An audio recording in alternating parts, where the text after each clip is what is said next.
야복 강가에서, 야복 나루에서 야곱이 하나님과 씨름하여서 이겼다. 그래서 우리도 야곱처럼 하나님을 부여잡고 간절하게 기도하면 하나님께 들어주신다. 그래서 이 본문을 해석할 때 주로 기도, 간절한 기도, 이 초점에 맞춰서 많이 보아왔습니다. 그런데 이 관점이 틀렸다기보다는 우리가 너무 한 방향으로만 본 것이 있습니다. 사실은 야곱이 먼저 하나님 앞에 붙들기 전에 하나님께서는 항상 성경 어디에서도 우리가 뭘 봤을 때 저 사람 정말 우리가 따를 만한 위인이다. 저 사람 존경받아야 되고 저 사람은 정말 내가 어떤 믿음의 어떤 조상으로서 내가 좀 닮아가야겠다. 이런 사람들을 우리 생각하지만 사실은 그 사람들 배후에 항상 하나님께서 먼저 일을 하시고 먼저 역사하시는 것을 우리는 그 성경 관점에서 먼저 찾아야 된다는 것입니다. 오늘 사건 이전에 32장 1절로 2절 내용입니다. 32장 1절로 2절 말씀을 여러분이 성경을 통해서 보시면요, 여기에 나온 내용이 뭐냐면요, 야곱이 예서를 지금 외삼촌 라반의 집에 있다가 이제 그가 다시 본 자신의 집, 아버지 이삭이 있고 리브가 어머니가 있는 곳으로 지금 돌아가는 것입니다.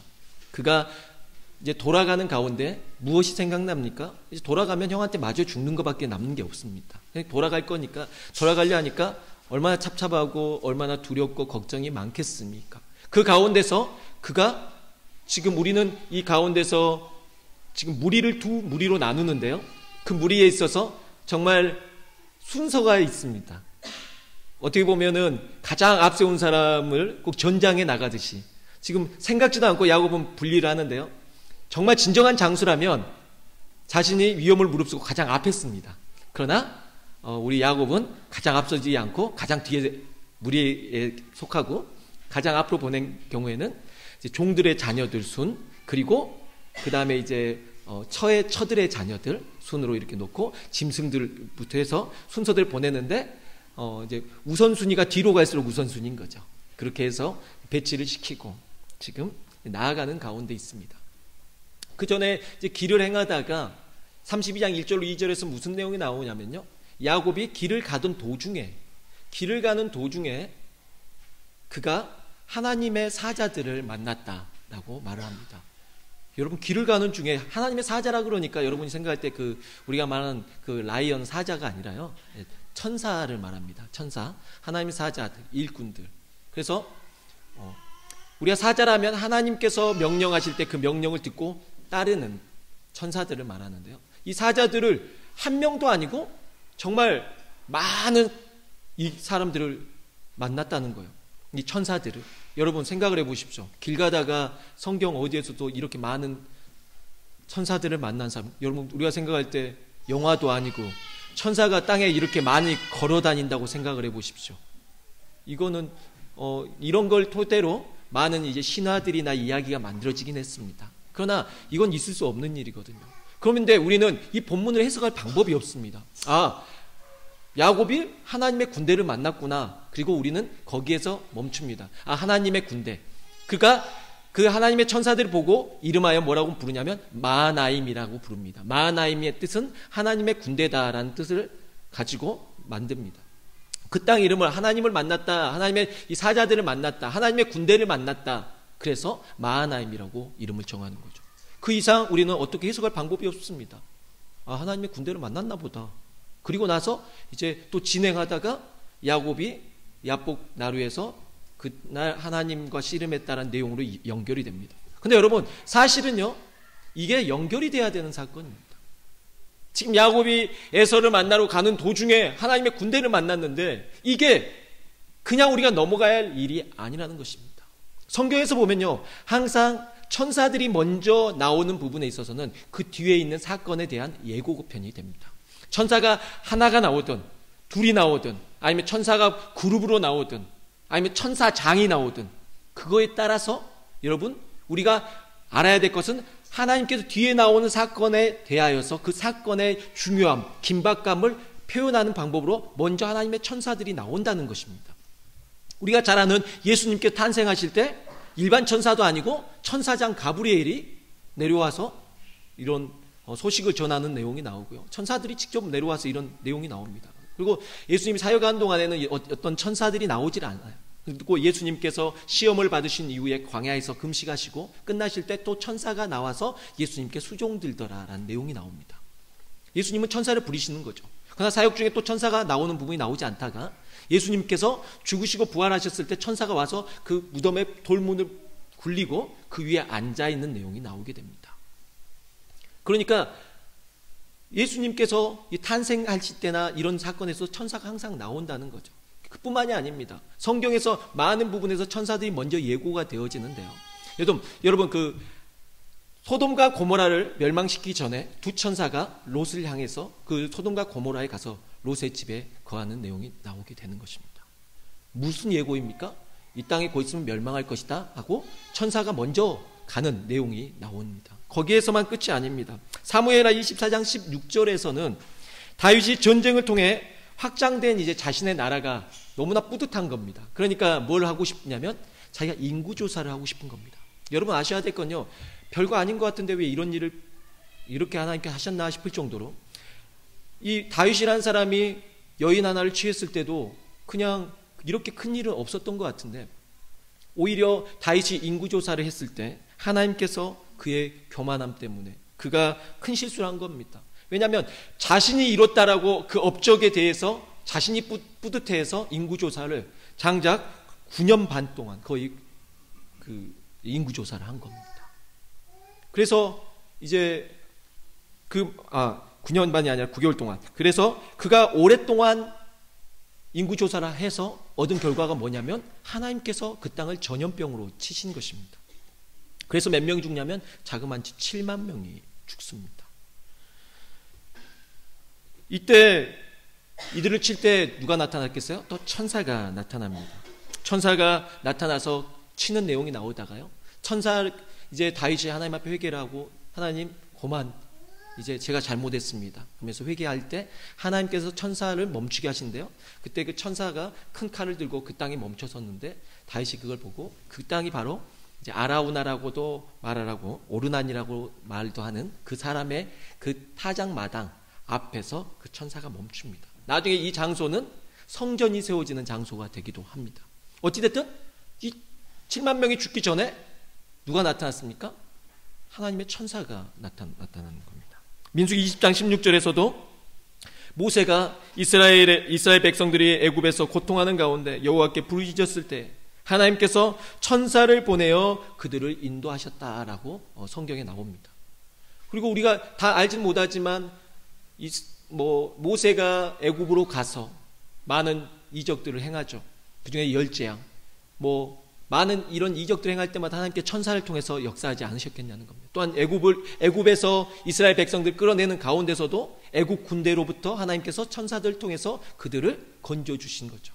그러니까 천사들이 항상 먼저 하나님께서 하나님의 사자들을 보내서 돕고 있는 것입니다.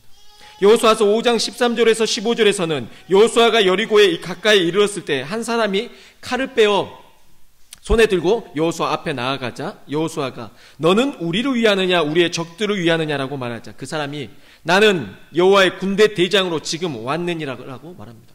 여호와의 군대 대장이 무슨 일이길래 왔냐는 겁니다.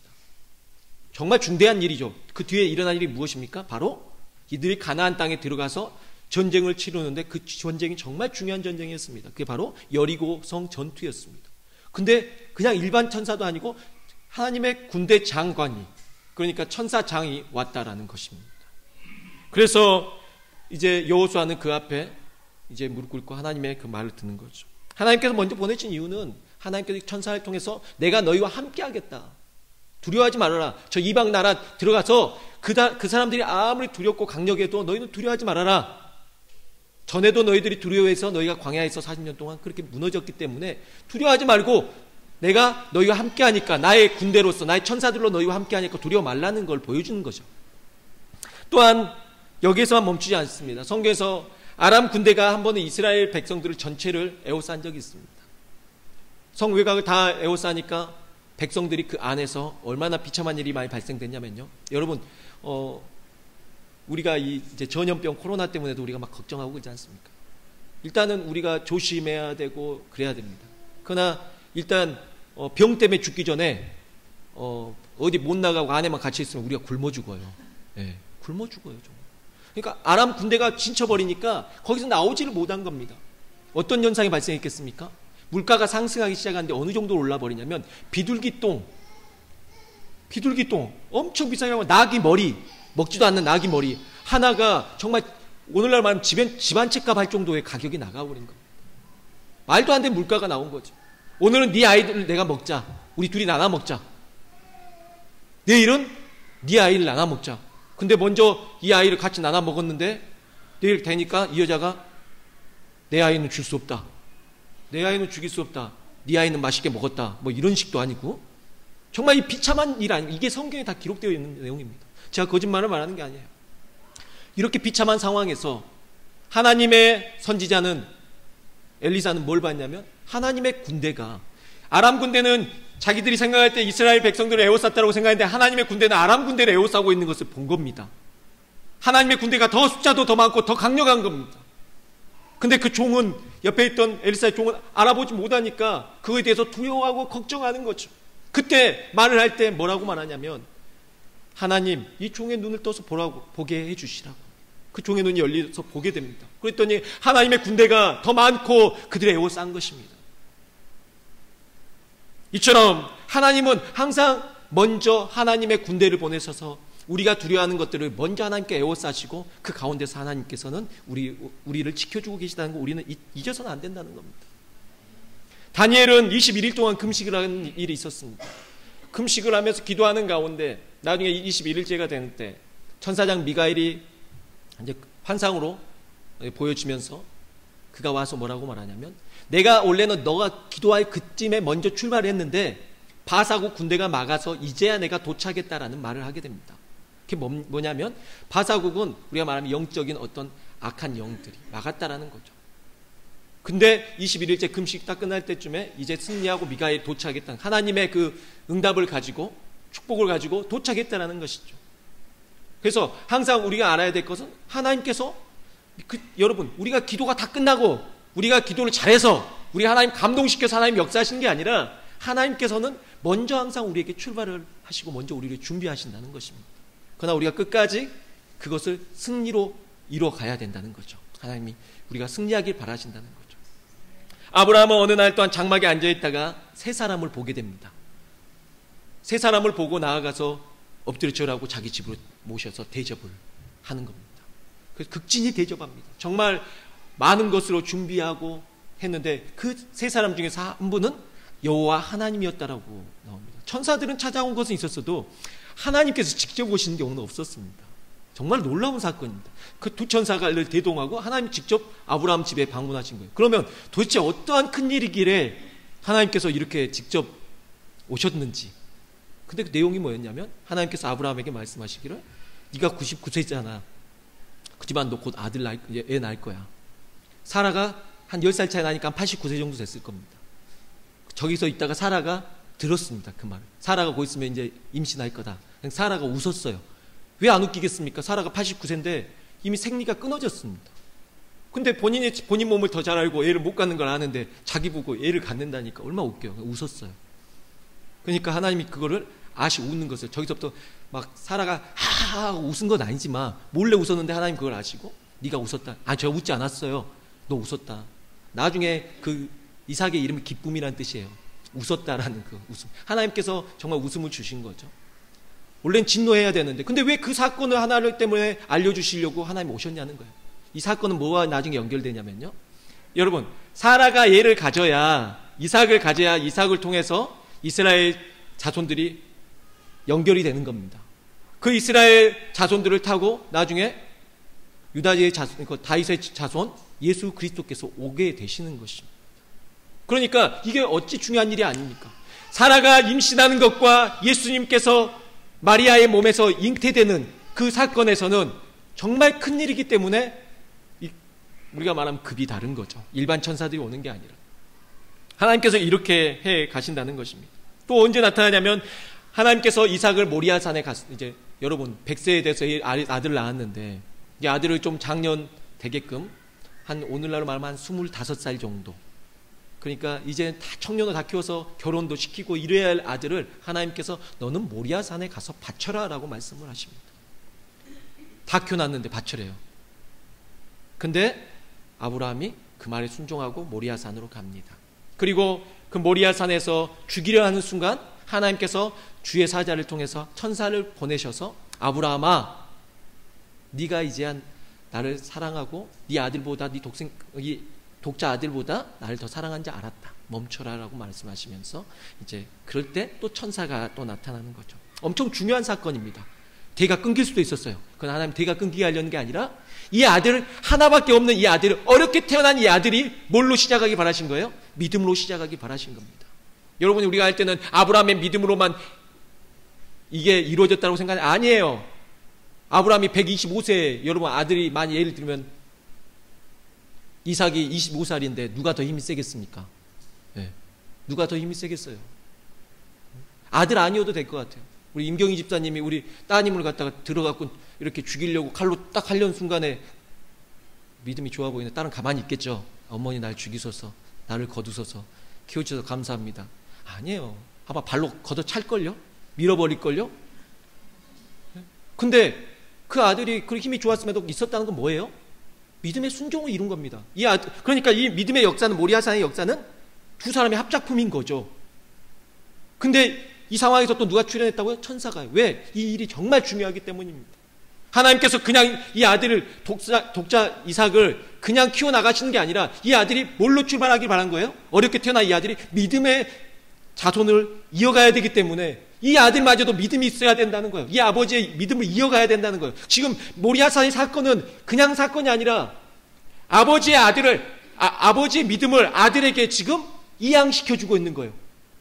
바톤 터치해주고 있는 이 과정인 겁니다. 때론 여러분, 하나님께서 여러분의 자녀들을 어려움 속에 둘 수 있습니다. 그리고 여러분이 생각할 때 우리 자식은 하나도 부족함 없이 길러야지. 여러분 그렇게 기른다고 애들이 잘 되는 거 아닙니다. 때로는 부모가 어렵게 살 수도 있습니다. 그러나 그 가운데서 아이들이 잘 교육되어지고 믿음을 갖게 될 수 있는 것입니다. 그러니까 하나님께서 역사하시는 거죠.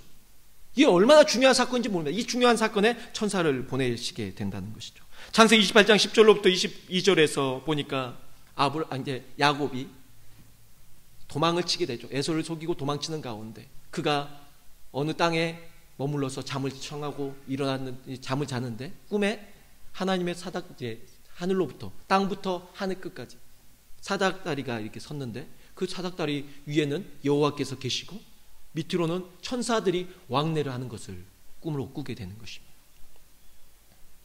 돌베개 베고 잤는데 어떻게 보면 오늘날 말하면 노숙하게 된 건데 거기에서 하나님의 천사들을 보게 된 거죠.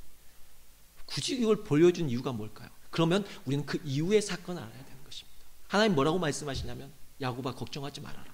네가 이제 도망자가 되지만 하나님이 그 가운데서 왜 천사들을 보여주시고 여호와께서 무슨 말씀하시냐면 내가 아브라함, 이삭에게 약속했던 하늘의 별과 같이 땅의 모래알같이 많게 자손들을 이어나가게 하시겠다 하신 이 약속을 야곱에게 또 다시 말씀해 주십니다.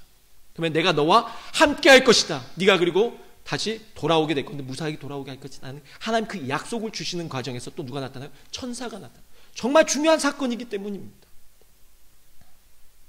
그리고 또한 야곱의 오늘 본문까지도 이제 또 천사가 나오는 내용이 나오는데요. 일단 시편 기자는 시편 91편 11절에서 이렇게 말합니다. 그가 너를 위하여 그의 천사들을 명령하사 내 모든 길에서 너를 지키게 하심이라. 여러분 하나님께서 천사를 통해서 여러분을 지키시기를 원합니다. 그리고 또한 시편 34편 17절에서 이렇게 말합니다. 여호와의 천사가 주를 경외하는 자를 둘러 진치고 그들을 건지시는 도다라는 말씀을 통해 천사들 통해 우리를 지켜주고 계심을 가르쳐 줍니다. 이제 우리는 하나님께서 야곱을 지키시기 위해 예수의 군대에 맞춰서 하나님의 군대를 먼저 보내신 이유를 이제 봐야 됩니다. 다시 본문으로 돌아가서 마하나임 군대를 그냥 만나고 끝이 아니라 마하나임 군대를 만난 이유를 이제는 우리가 생각해 봐야 되죠. 그 뒤에 나온 사건이 크다는 겁니다. 그 뒤에 일어날 사건이 무슨 사건이에요? 오늘 말씀의 제목이 마하나임부터 바로 야복나루까지입니다. 이제는 야복나루에서도 만납니다. 왜 이게 필요하냐면요, 하나님께서 먼저 움직이신 사건이기 때문입니다.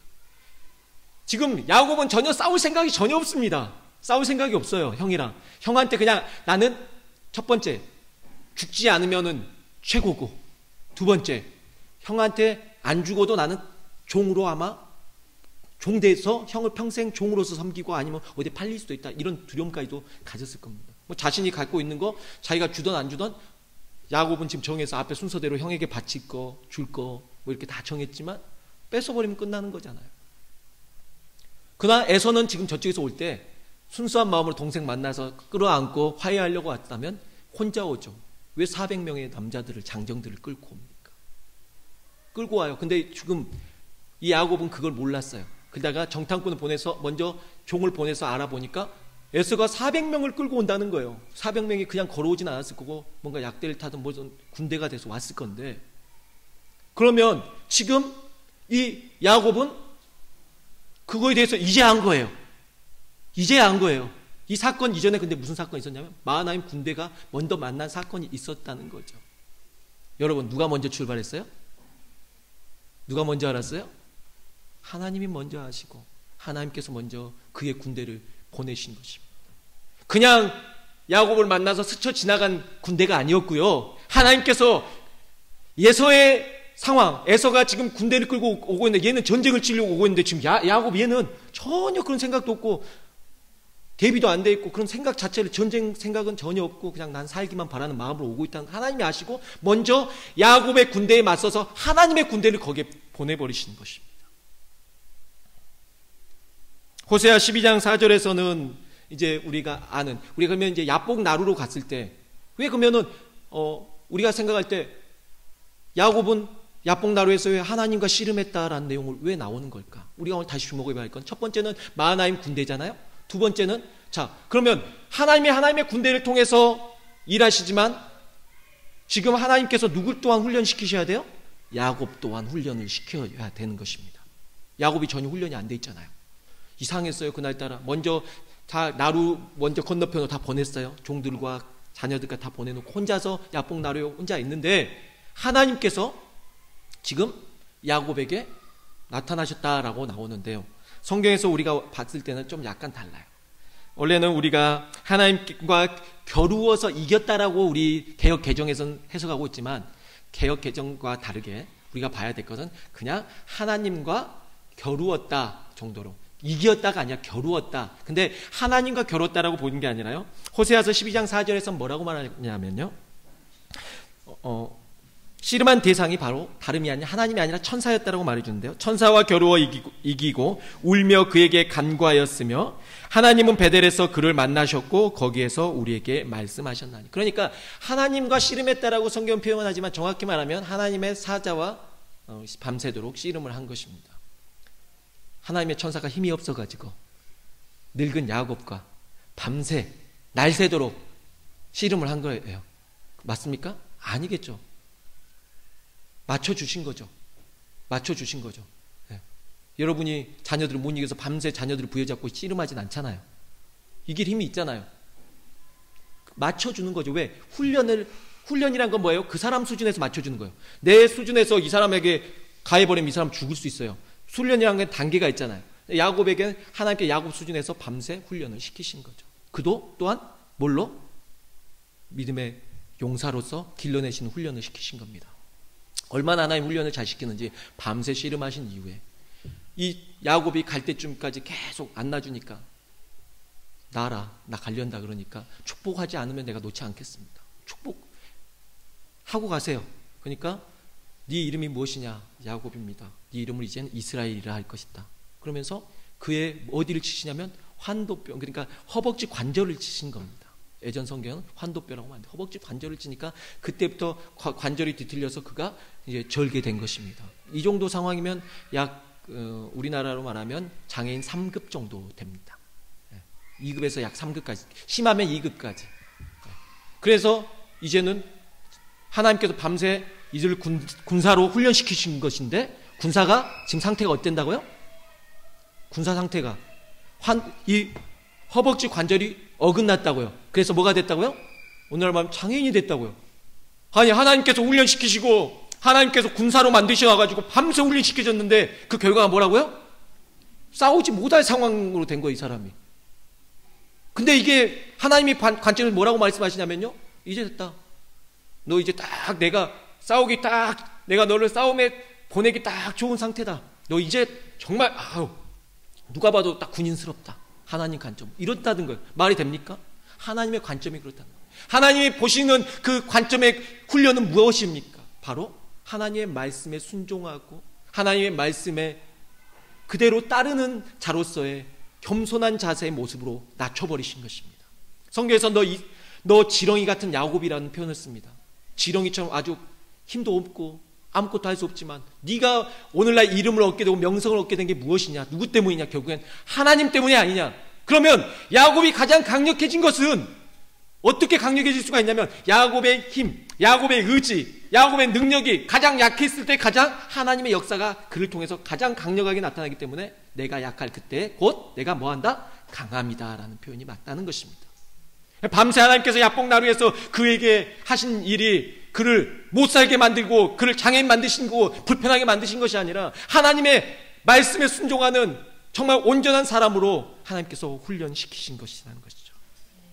우리는 그 부분에서 이제 알아야 합니다. 첫 번째, 마하나임 군대를 보내셨습니다. 하나님의 군대를 보내셨습니다. 그리고 하나님은 야곱까지도 훈련시키셨습니다. 이제는 준비가 됐습니다. 다음 날이 되었습니다. 이제 에서는 저쪽에 400명의 장정을 이끌고 왔습니다. 야곱은 자기가 형의 마음을 먼저 달래기 위해서 순서대로 보냈는데 첫 번째, 암염소 200마리. 200마리. 암염소 200마리. 여러분 계산하시면 돼요. 여러분 오늘 끝나고 나면 고기가 준비되어 있습니다. 그 고기값을 따지면 우리가 먹을 고기값만 해도 그냥 한 부분인데, 한 마리를 우리가 잡은 건 아니고 한 부분인데도 비싼데, 예를 들면 근데 한 마리도 아니고 저 암염소만 200마리입니다. 수염소가 20마리, 암양이 200마리, 순양이 20마리, 어미 낙타가 30마리와 새끼들, 암염소 40마리, 황소 10마리, 암낙이 20마리, 새끼낙이 10마리까지 총 550마리를 보냅니다. 특히 암컷들이 더 비쌉니다. 왜냐하면 새끼를 낳기 때문에 그래요. 그래서 근데 암컷 위주로만 해가지고 다 해가지고 보냈어요. 엄청난 겁니다. 우리가 그러면 생각했을 때 야곱 졌네, 싸움에 졌네, 그렇게 생각할 수 있잖아요. 둘이 싸웠어요. 우리가 생각할 때 졌네 라고 생각했어요. 안 졌어요. 여러분, 진 거 아니에요. 상대가 누구냐에 따라 달려있는 거예요. 야곱은 어차피 본인께 될 수가 없어요. 다 뺏기고 형한테 종으로 될 수도 있고 죽을 수도 있어요. 어차피 그러면 모든 것이 형 건데 야곱이 먼저 이걸 보낸 거예요. 안 맞아요. 여러분, 저쪽은 400명의 장정이 있고 이쪽은 싸울 생각이 전혀 없어요. 싸움 대상이 안 돼요.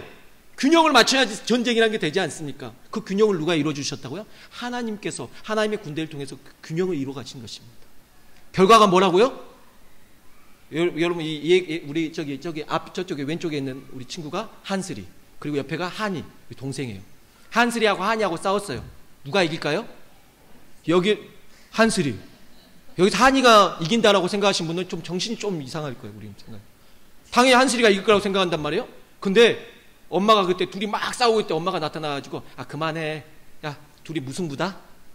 자, 우리가 결과적으로 봤을 때 누가 이긴 거예요? 한이가 이긴 거죠. 한슬이는 당연히 이길 거고, 근데 엄마가 와가지고 야, 둘이 화해. 자, 둘이 무승부 됐어? 여기는 완전한 싸움꾼이고 여기는 싸울 의지도 없는 사람인데 야곱하고 에서하고 싸움에서 하나님이 갑자기 중재하시더니 하나님께서 야, 그만해. 에서하고 야곱하고 비긴 거야. 끝. 웃기게 됐어요. 근데 그거에 대해서 에서도 마음이 풀렸고, 이게 될 수가 없는 일이에요. 일어날 수가 없는 일이 일어난 겁니다. 그러니까 싸움으로 봤을 때 누가 더 은혜를 입은 거예요? 에서가 더 은혜를 입은 겁니다. 밤새 하나님께서 만일 이 야곱에게 힘을 주셔가지고 삼손같이 막 힘이 막 좋아가지고 나귀 턱뼈로 막 누굴 때려 죽일 수 있는 그 힘을 막 주셨다든지, 아니면 이 사람에게 밤새 태권도를 가르쳤다든지 하나님이 그랬다 그러면 에서 군대하고 비겼을 수 있을까요? 아니요. 하나님의 방법은 달랐어요. 저기서부터 동생이 나타나는, 동생이 쩔뚝쩔뚝하면서 불쌍한 모습으로 나타나지, 거기다 동생이 또 보낸 것도 있지만 먼저 하나님의 군대 가서 한 일이 뭘까요? 여러분, 하나님의 군대에 가가지고 하나님께서 뭐 하셨을까요?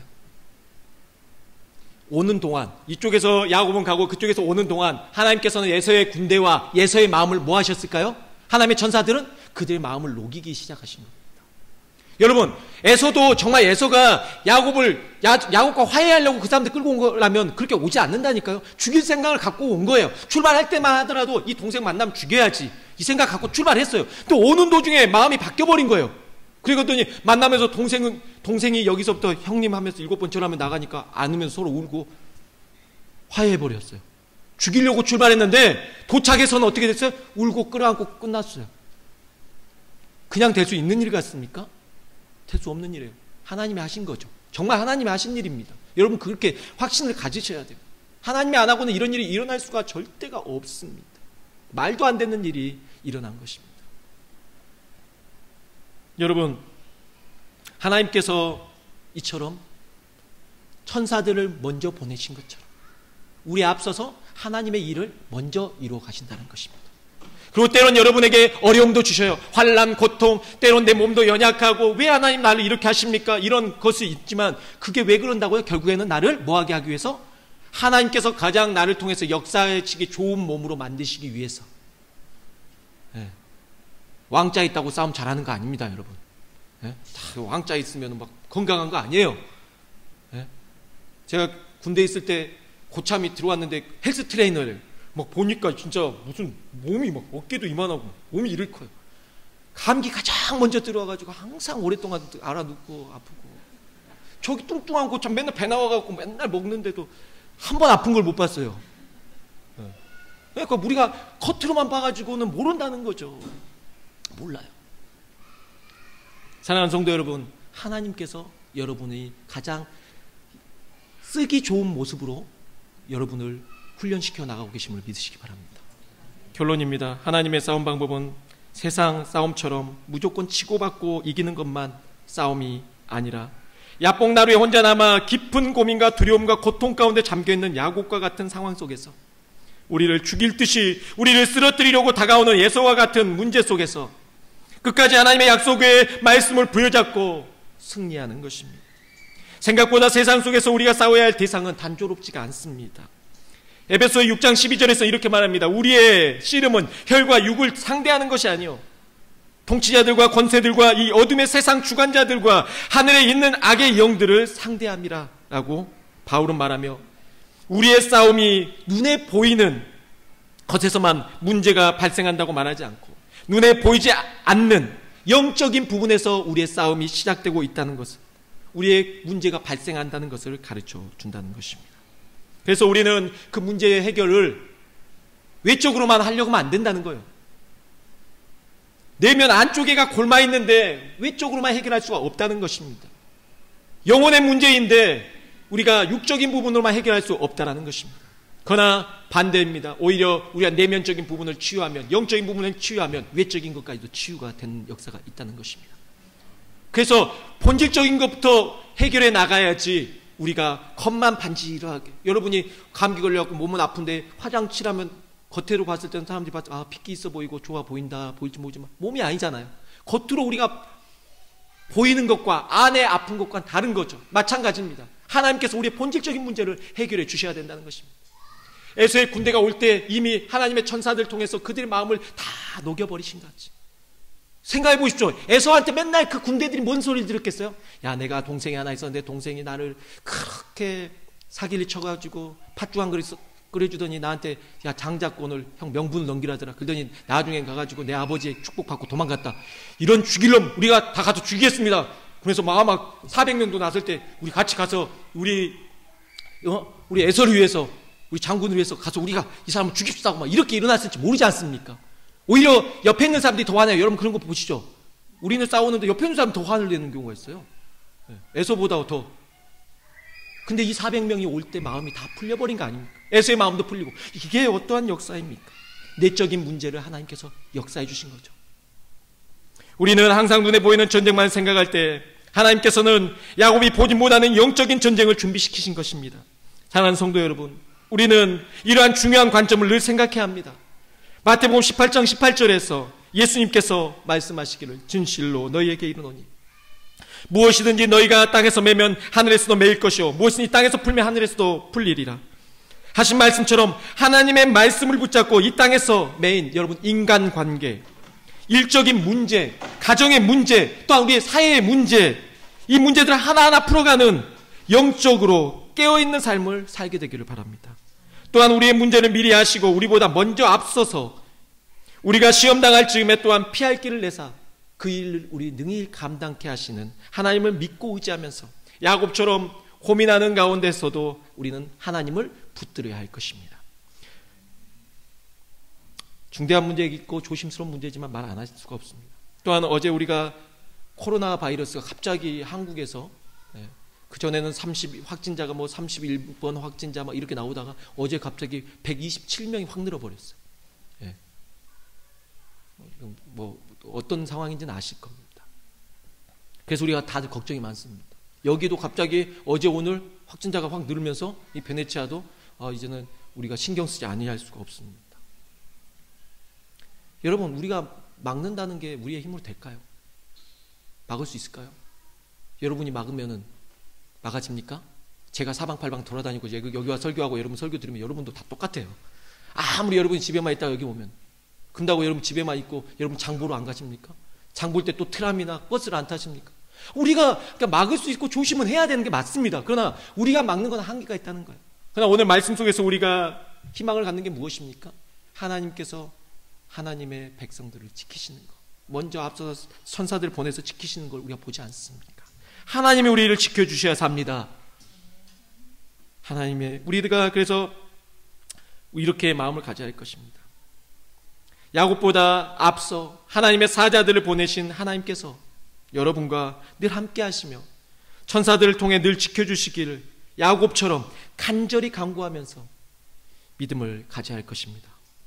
또한 마하나임부터 야복나루까지 고난의 시작부터 응답이 이루어질 때까지 하나님께서 여러분과 동행하여 주시고 천사들을 통하여 여러분을 지켜주시기를 또한 주실 것을 믿고 또한 더욱더 간절히 기도하는 것은 하나님께서 하루빨리 이러한 문제로부터 우리를 또한 해방시켜 주시고 문제를 해결해 주셔서 우리가 또한 가이드로서 또한 민박하시는 분들 여기서 살면서 한국에서도 힘들지만 외지에 나와서 사는 우리의 삶이 더 힘들어지지 않도록 우리가 더욱더 기도해야 할 것입니다. 그러나 여러분 믿으십시오. 하나님의 군대를 보내사 먼저 여러분을 준비시키시고 이 어려운 가운데서도 야곱을 훈련시키신 것 같이 여러분을 훈련시키시는 그 과정임을 믿으시면서 믿음으로 승리하시게 되길 소망합니다.